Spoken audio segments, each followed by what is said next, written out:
Apa? Mak. Ha.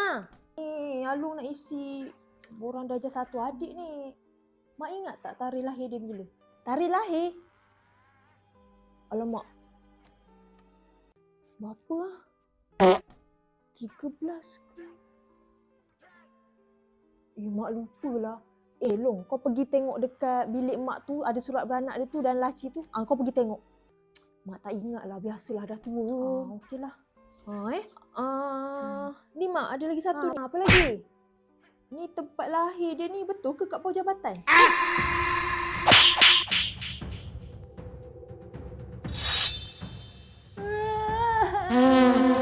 Tak, adik.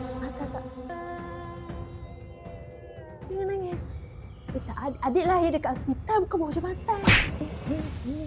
Dah. Udahlah, kupang.